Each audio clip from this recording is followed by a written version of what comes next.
Hey everybody, welcome back to the channel. And today we're going to be installing the tubular upper control arms on the S10 from Speedway Motors. So let's go ahead and get into the video and get started, show you what we got.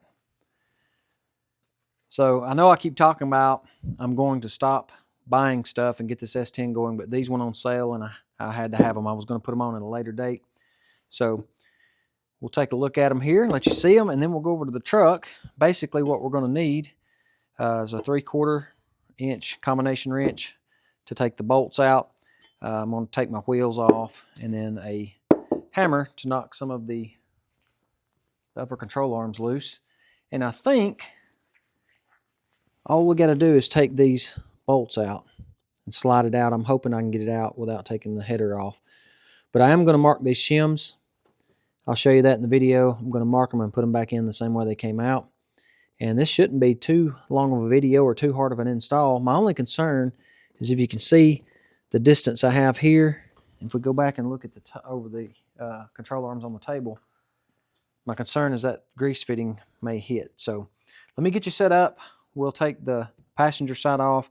I won't show both sides. We'll just do one side. I will show when I get complete, but there's no sense in showing you both. They come off and install the same. So let's get set up and get this going.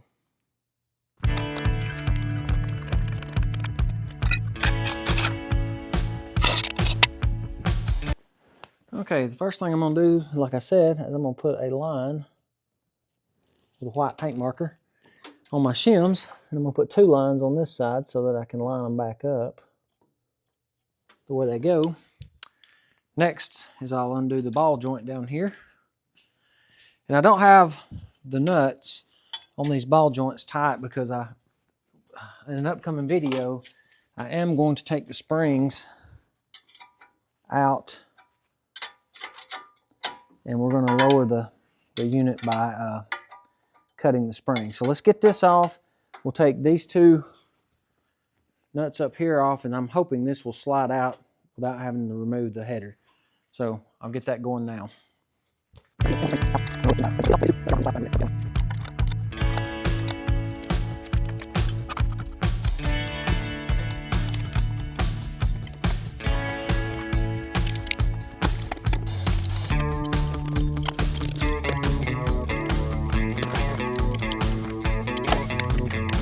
Okay guys, you've probably seen me change wrenches.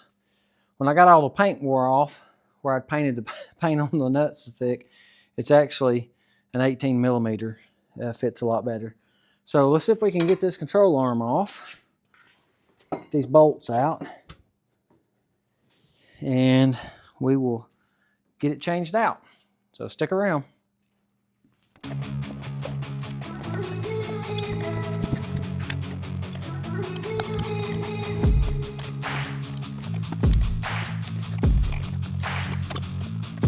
Okay guys, we got the passenger side off.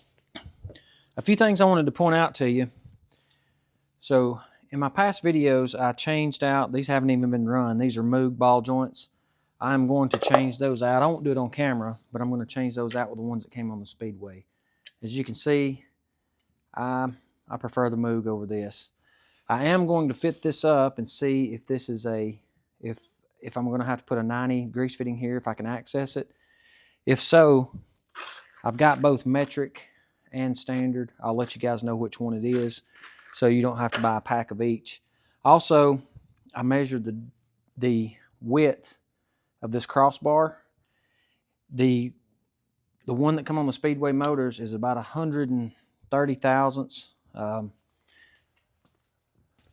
Actually, it measured 0.131 thousandths, 131 thousandths thinner than the stock upper control arm. I did put them on the scale. I had to put a 10-pound weight on here because my digital scales. I know some of you are going to ask, what's the weight difference? There's only 0.8 of a pound. These are 0.8 of a pound lighter. So you save about 1.5 pounds by going to these. If you guys are interested in that race and think, well, how much weight savings am I getting? That's what you get. All right, so that's about it. Oh, one more thing. When you take these out of the packaging, they are not marked passenger side or driver side. But the way you can tell, let me move this out of the way. again, this is the passenger side. If you hold this up, if you can see the angle of that,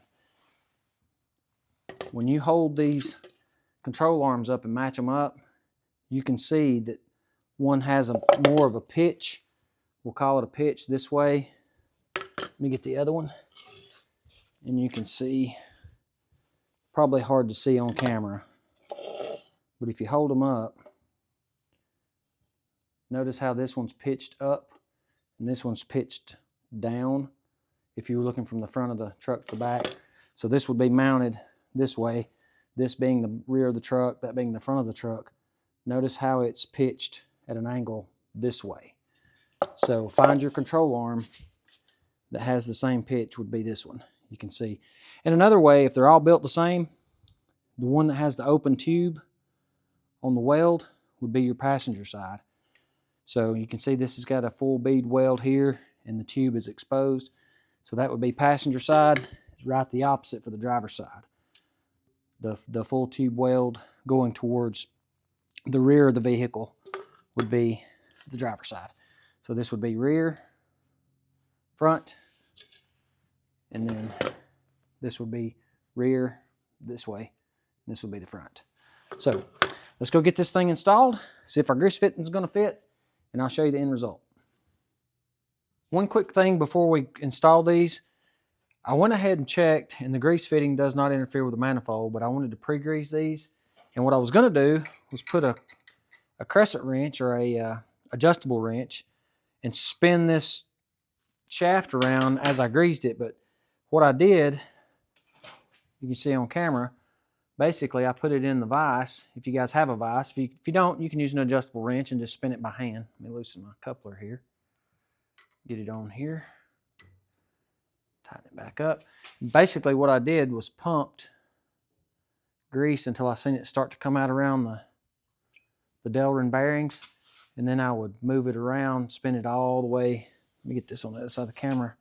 I would spin it all the way around until I saw grease come out all the way around my bearings. Just a tip, if you're going to pre-grease these, I would, to get them good and greased, because once you get them on there, it would take forever because they only move so much. But if you can spin them, you know, almost 180, or even take your adjustable wrench and spin it 360 degrees around, you can get grease all the way around these bushings.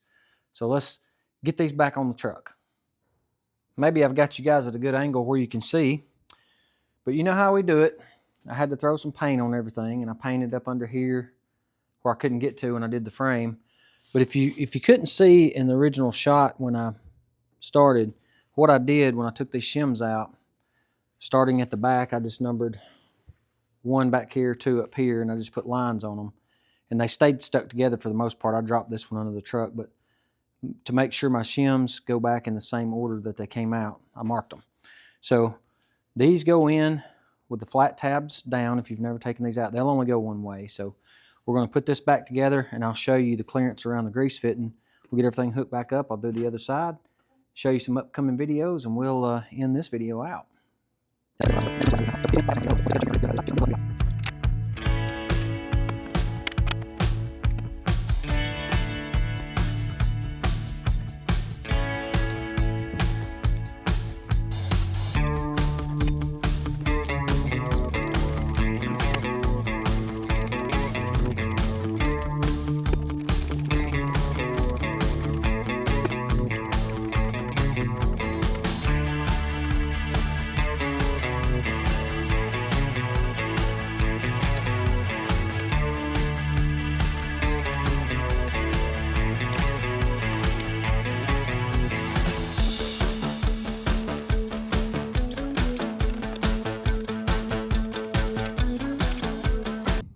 Okay, guys, there it is. Let me zoom out just a little bit. There it is, installed. As you can see, plenty of room for that grease fitting, so no worries there. I don't have the torque specs on those bolts, so I tightened them very, very tight, but you can look up the manufacturer's suggested torque specs for that. Don't forget your shims. I did Loctite these bolts. They are self holding bolts, so they have the knurls in them, so they'll self-locking bolts is the term I was trying to think of. But I did Loctite them since they are suspension components. There's what I was talking about. Make sure your flats are in there. Those are knurled just like a wheel stud, so you'll have to drive them in with a hammer. Make sure you get the teeth lined up. So let's rinse and repeat on the other side, and we'll show you the finished product. Okay, let's take a tour of the install. As you can see, they're fully installed. Show you the clearance around the manifolds. It's about 1.5 inches, maybe less than 1.5 inches on each side. I'll tell you a few tricks when installing these on the S10 that I learned is when I changed out my ball joints, I put my Moogs back in here. Check the nuts that came on the Speedway Motors ball joints. They didn't feel tight to me. They may have been torqued to a spec, but you know, sometimes when you loosen things, it appears that they weren't tight. But I would tighten them. I'd put a wrench on them, and I did put the nuts on my bolts on top. I do that for a reason. I've never broke any of these, but if you've got the nut on top and it breaks a bolt, the bolt will fall out. This will fall off, and you can quickly see you've got one missing. If you've got the bolt head on top and it breaks, the nut will fall off the bottom, and more than likely, if it shears at the right point, the bolt head will still be here, and it'll appear that you still have all your bolts. I do have a lot of room in here because, as you can see, my radiator core support's not in here, and my fender well liner's not in here. If I was doing this over with a fully assembled truck, I would take the fender well liner out. It'll give you so much more room. But that's the clearances. Let me show you the clearance on the passenger side. You may want to see that. If you can see down in there. It's kind of hard to see. But again, these are about 1.5 pounds lighter than the factory upper control arms. Before I let you go, I'll show you what we're going to be doing in the next video. I put a short video up online, but you can see I've got my stainless exhaust. I'm getting all this routed. So that's going to be upcoming. I'm going to be using the Black Widow Venom 250 series. Got all my clamps and stuff, so we're trying to get that completed. And with all that, that's going to end out the video. So if you like this kind of content, hit that like button. If you're not a subscriber, I'd love to have you as one. So consider hitting that subscribe button. And stick around for the upcoming videos. Hit that notification bell if you want to see what's coming up with S10. And we'll catch you guys in the next episode.